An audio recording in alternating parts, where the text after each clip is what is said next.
So, what is a first edition book? Well, it's a term that might seem straightforward, but there's actually a bit more to it than meets the eye. A first edition book, in its simplest form, can be described as all copies printed from the same setting of type, including minor typographical variants.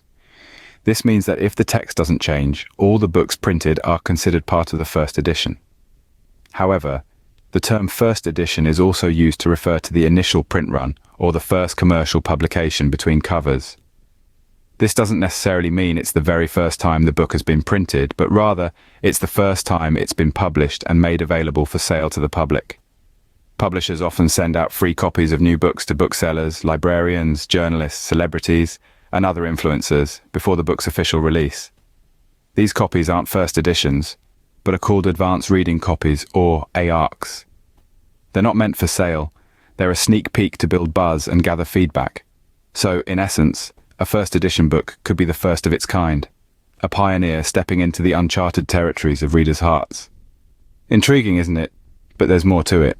Publishers and collectors may have differing interpretations of what constitutes a first edition. Now, you might be asking, why is that? Well, it's because, in the world of book publishing and collecting, a first edition is not a one-size-fits-all term. For publishers, a first edition can be about marketing as much as it is about identifying a book's origin. Take a moment and imagine you're a publisher. You've got a stack of books fresh off the press, all printed from the same typesetting. Technically, this is your first edition. But what if you decide to change the cover design?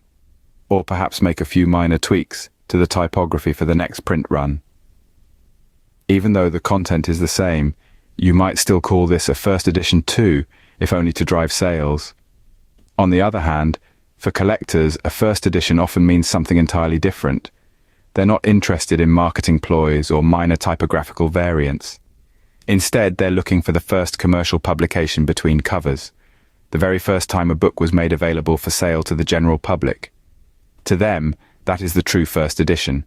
It is the most authentic representation of a first edition, a snapshot in time of the book's very first appearance in the world. So, as you can see, the term first edition can be a bit of a chameleon, changing its meaning depending on who you ask. It could refer to the first print run, the first commercial release, or even a later print run with minor changes, all under the umbrella of a first edition. Now, let's talk about revised and updated editions. In the fascinating world of books, not all editions are created equal. Amongst the myriad of variants, you'll find revised and updated editions. These are not just new print runs of the same book.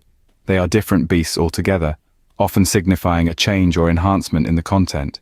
A revised edition, as the name suggests, may indicate editorial changes. This could be as simple as correcting typographical errors, or as complex as refining the prose for clarity. It might involve altering the structure of the book, or even the addition or deletion of entire sections. The essence of the original work remains, but it's been polished, honed, and sometimes substantially altered. On the other hand, a revised and updated edition doesn't just polish the original work, it expands upon it. This version reflects new research or developments since the book's initial publication. It's akin to an old house getting a modern extension. The original structure is still there, but there's a new wing full of contemporary features. These different versions add layers of complexity to the definition of a first edition. A first edition is the original, unaltered work, as it was first presented to the world. But a revised or updated edition, while not a first edition, is still a unique entity in its own right. It's a snapshot of the book at a different point in its life, capturing the evolution of the content over time. So, while a revised or updated edition might not hold the same allure to a collector as a first edition, it's important not to dismiss these versions. They offer their own unique insights and perspectives, and can be a valuable addition to any book collection. Have you heard of co-editions? Now, this is where the concept of a first edition gets even more intriguing. Picture this: multiple publishers across the globe, all releasing the same edition of a book simultaneously.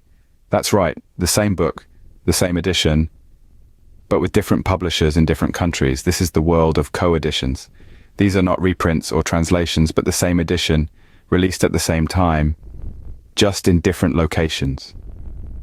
Now you might be wondering, how does this factor into the definition of a first edition? Well, imagine a collector in the UK and another in the US, both holding the same book, published by different publishers, but released at the exact same time. Are both books first editions? It's a question that can spark quite the debate in the book collecting world. Co-editions, another fascinating aspect of the publishing world, add to the rich tapestry of what makes a first edition. So, what have we learned about first editions? Well, it's clear that the term first edition isn't as straightforward as it might initially appear. All copies printed from the same setting of type, even with minor variations, constitute an edition. However, the definition of a first edition can differ, depending on whether you're a publisher or a collector. We've also delved into the world of revised and updated editions, which reflect new research or editorial changes, adding another layer of complexity to the mix. And let's not forget about co-editions, where multiple publishers release the same edition simultaneously in different countries. Remember, each first edition has its own story. It's a fascinating world, isn't it? If you found this video informative and want to hear more about the world of books, don't forget to like this video and subscribe to our channel.